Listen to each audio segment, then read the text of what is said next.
Hello दोस्तों, आज मैं आपके लिए एक ऐसा आर्टिकल लेके आई हूँ जिसमें आप जान पाएंगे तनाव टेंशन क्या है, तनाव के लक्षण, ज़्यादा स्ट्रेस या टेंशन लेने के नुकसान और इनसे बचने के आसान तरीके। कितना खतरनाक है तनाव। ऐसा नहीं है कि हमारे पूर्वजों की ज़िंदगी में तनाव नहीं होता था, लेकिन वो करो या मरो की स्थिति को अपनाकर आसानी से इससे पार पा सकते थे।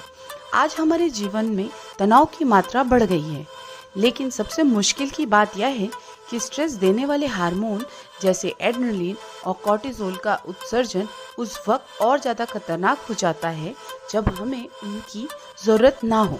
अगर तनाव लंबे वक्त तक रहे तो ये हमारे इम्यून सिस्टम और हृदय को नुकसान पहुंचा सकता है। इसके अलावा बाहरी बीमारियों से निपटने की हमारी शारीरिक और मानसिक क्षमता भी प्रभावित होती है। What are the warning sign? क्या है चेतावनी देने वाले लक्षण?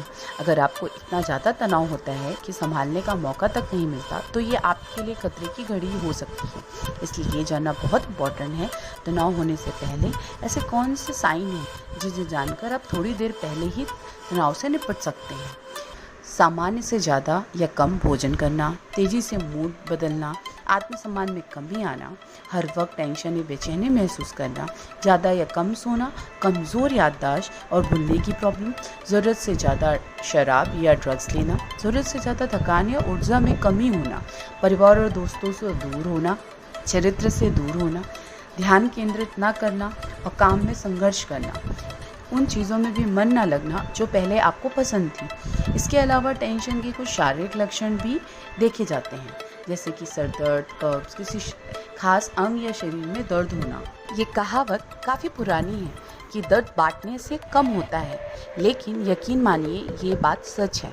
ये लोगों को बताने के लिए नहीं है, ना ही ये साबित करने के लिए है कि आप ज़रूरत में हैं और किस दौर से गुजर रहे हैं, बल्कि ये उनसे समझने के लिए है कि अगर वह उस तकलीफ़ में होते तो क्या करते।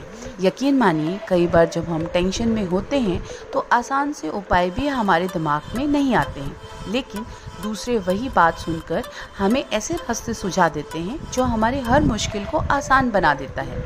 इसलिए ज़्यादा से ज़्यादा कम्युनिकेशन रखिए, शेयर करिए बातें अपने फ्रेंड्स, क्लोजेस्ट या फैमिली मेम्बर्स से और ईमानदारी से परेशानियां शेयर कीजिए।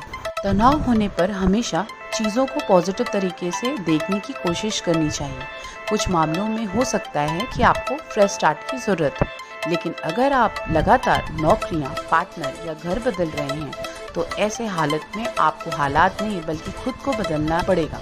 टेंशन, डिप्रेशन जैसी समस्याएं भी उतनी ही आम बीमारी है जितनी कि जुकाम या बुखार होता है। अगर आप इनके इलाज के लिए डॉक्टर के पास जा सकते हैं तो फिर टेंशन के इलाज के लिए क्यों नहीं जा सकते। संकोच छोड़ दीजिए और डॉक्टर से इस मामले पे बात कीजिए, क्योंकि साइकेट्रिस्ट के पास जाएंगे तो वो आपकी समस्या को और उसे बेहतर समझ सकते हैं। उनके सामने बात रखने से वह न सिर्फ आपका सही इलाज कर सकते हैं, आपकी ज़िंदगी को नई राह भी दिखा सकते हैं।